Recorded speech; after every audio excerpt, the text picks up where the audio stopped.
aking ibinabahagi ang kapayapaan sa isa't isa. Naway kayo rin ay magpahagingan ng kapayapaan ay kagalakan. Maraming salamat aking mga anak. Ang aking pangungumusta ay lagi kong ilalahad. Ang aking pananalangin ay lagi kong ipinaabot sa Diyos na makapangyarihan sa lahat. Sa araw na kayo ay may kalimutan, aawitan niyo lamang ang aking pangalan. Na ako ang inyong ina ng langit at lupa. Kung bakit sa panahon na dumaan sa mga kapigatian ng aking butog na anak, ito'y aking napaglabanan. Ito'y aking napaglabanan sa kadahilanan ng sa puso ng Diyos. Naroon ang aking pananalig, ang aking pagtitiwala at pananampalataya na kailanman muling mabuhay ang aking buhay. Muli siyang magpabalik sa piling at tunay ng mga himalang at iwagay naganap sa mga panahon. Kaya't napakapalad ninyo ating mga anak.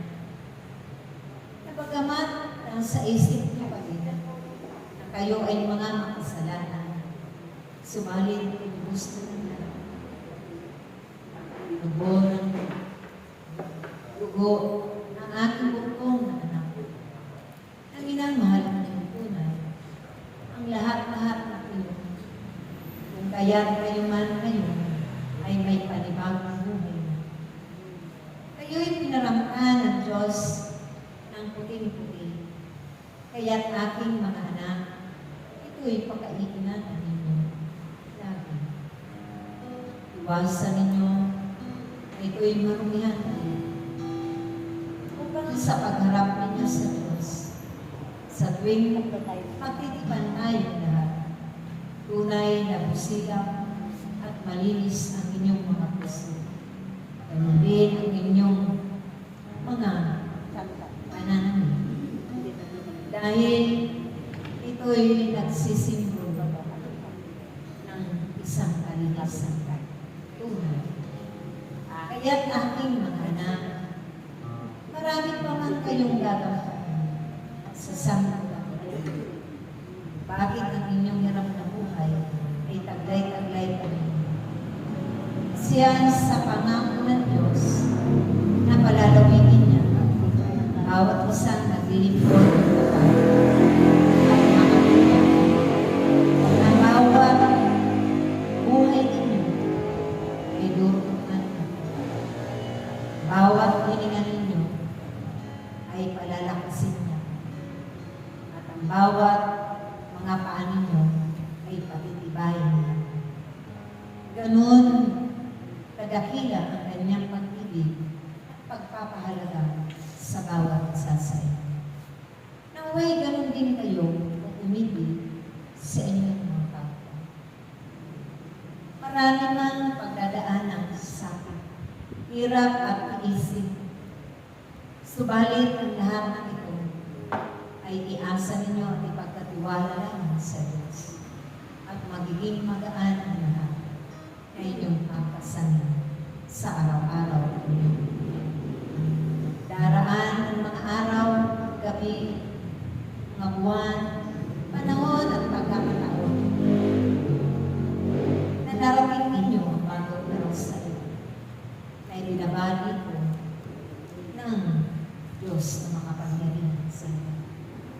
Kaya isa ito sa iwagalan sa inyong mga buhay. Kayong lahat na narito sa kawang ito, ang kanyang pinalulugan ay mapapala. Marami pang darating ng mga pagsubok. Marami pang darating ng mga sala. Marami pang magaganap aking mga. Ito'y tuwiran kong sinasabi sa inyo dahil kayo man ay ipinaghahanda ng Diyos. Bakit ginaganap ninyo ang mga bagay na ito sa ngayong anak? Pakatibayin ninyo ang inyong mga pagkakas. Pakatibayin ninyo ang inyong mga pananampalataya. Pagtitiwala na may magagawa ang Diyos. Buhay siya na Diyos na inyong pinapatuloyan. Buhay siya na Diyos na inyong pinapatuloyan. Sinasabihan sa lahat ng oras. Napakadakila ang kanyang mga biyan. Magsagana siya ang magbigay. Sobra-sobra sa sapat na inyong mga pangangailangan. Hindi pa man ninyo hinihingi, ito'y ibinibigay niya. Dahil ang lahat ng ito ay aking naranasan sa akin. Ako si Maria, sa murang isipan, tinalagan niya na sa mundo upang sisiglan ang tagapagligtas ng mundo. Kaya't napakapalad ng mundo ito. Naway hindi sisirain ng tao na nilikha sa sakit. Lahat ng likha niya, lahat ng inyong mga nakakanaw, lahat ng inyong napagmamasdan na nakakaaliw ng mga tanawin, nagbibigay kaligayahan sa bawat isa. Ang mga nagbibigay himala na tanawin sa bawat buhay na ito ang nakakapaanyaya at nakakahalina sa inyong mga pinakausap na kapwa-kapwa, mga tupa na inyong mga pinapangalap sa mundong ibabaw upang sila ay makakaan ang kanyang banal na pangalan. Upang ang inyong mga kapwa rin ay sumakanila rin ang banal na Espiritu Santo. Dahil sabi nga sa banal na aklat, ang lahat ng nilikha ng Diyos ay tunay na nararapat kampihin ang kanyang kapangyarihan. Ito ang magiging sandalan nila sa darating ng mga panahon.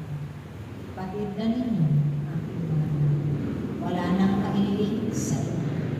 Lantad na sa inyong mga panahon.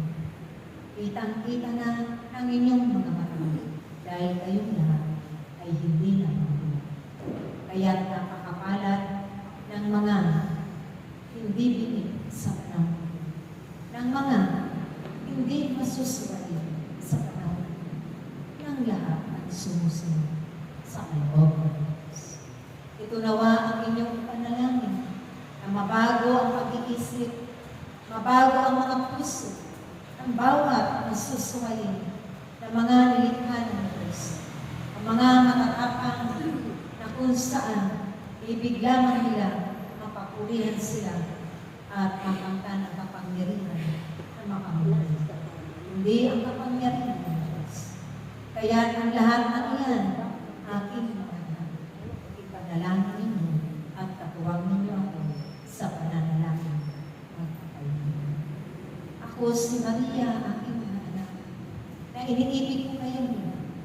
Kaya napakapalad ng umibig din sa akin, gumalang sa akin, nagpaampon sa akin. Ang lahat ng ito ay biyaya sa inyong mga buhay. Kaya nawa, hangarin niyo rin ang mga biyaya ito mapa sa kanilang